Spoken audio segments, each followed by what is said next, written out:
In the distant future, humanity had spread across the stars, establishing colonies and alliances across countless worlds. The galaxy was mostly peaceful, but old rivalries, grudges, and distrust lingered.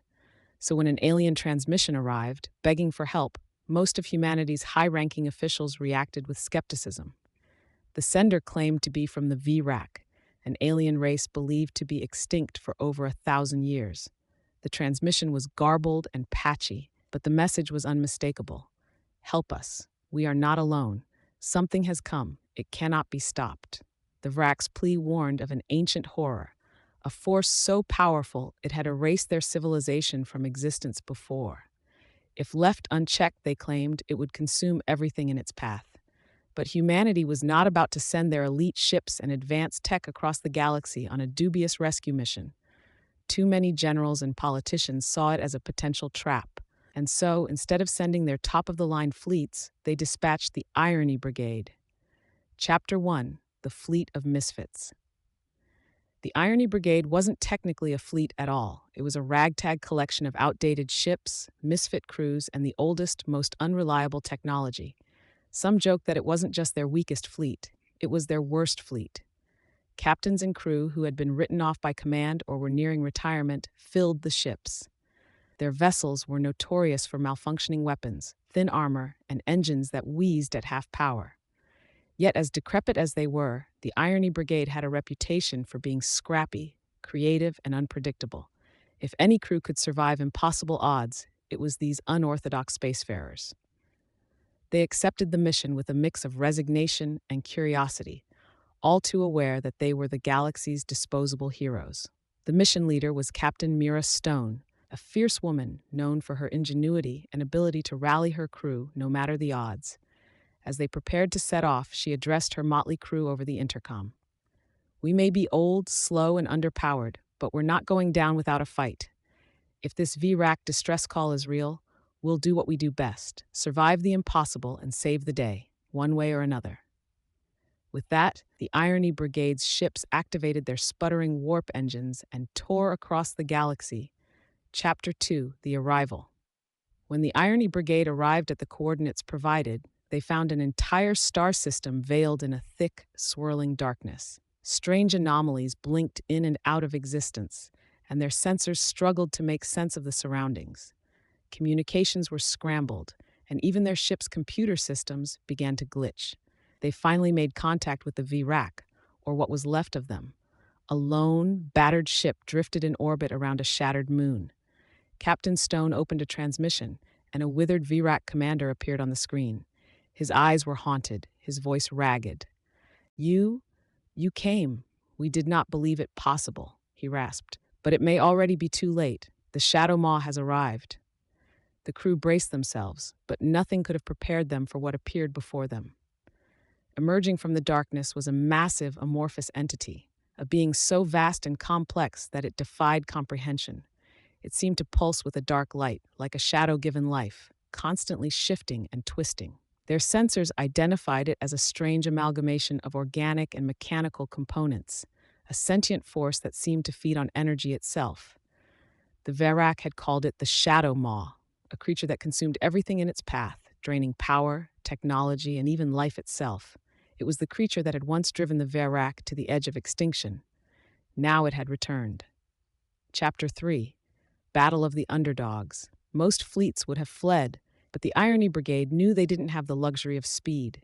They were slow, clunky, and heavily outgunned, so they'd have to rely on unorthodox tactics. "Here's the plan," Captain Stone said, drawing up a hologram of their meager resources. "We don't have the firepower to face this thing head-on, but if we're clever, maybe we can distract it long enough to find a weakness." The first skirmishes were chaotic. Ships ducked and weaved in patterns, using debris and asteroids to shield themselves from the Maw's tendrils of dark energy. But the Maw adapted quickly, homing in on energy signatures and stripping the Irony Brigade's ships of their power. Realizing that using their standard weapons would only hasten their doom, Captain Stone ordered a shift in tactics. "Turn off all advanced tech," she commanded. "The Maw is drawn to power, but it doesn't recognize low tech as a threat. We'll have to outwit it." The crew hastily deactivated advanced systems, relying on manual piloting, cold fusion engines, and even good old grappling hooks.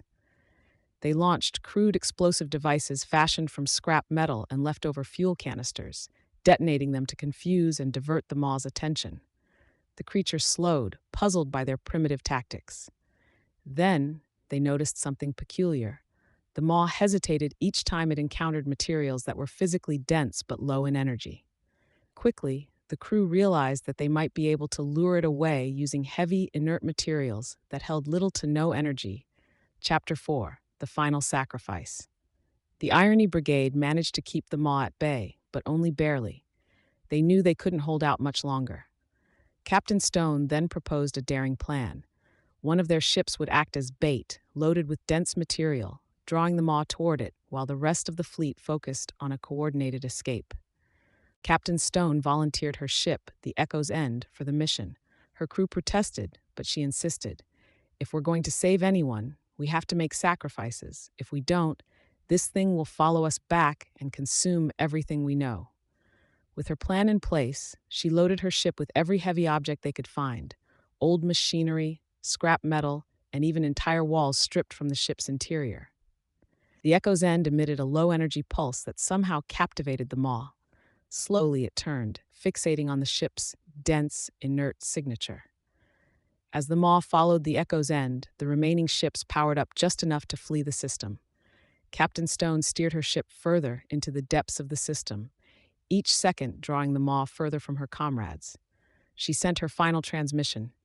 To all who receive this, remember, it isn't power or perfection that wins battles. Sometimes it's just the willingness to give everything you have. Irony Brigade out. With those words, Captain Stone and her ship were swallowed by the Shadow Maw, but her sacrifice had worked. The Maw, satiated by the dense material, drifted into the system's black void, allowing the remaining ships of the Irony Brigade to escape. Epilogue: The heroes of the last fleet. When the Irony Brigade returned, limping and barely functioning, they were welcomed as heroes. Captain Stone's sacrifice inspired a new understanding of heroism. Bravery isn't about firepower or strength, but about resilience, ingenuity, and heart. Their tale spread across the galaxy, and the Last Fleet, as it came to be known, became a legend, a symbol of humanity's courage to help others, even with their weakest and most unlikely heroes.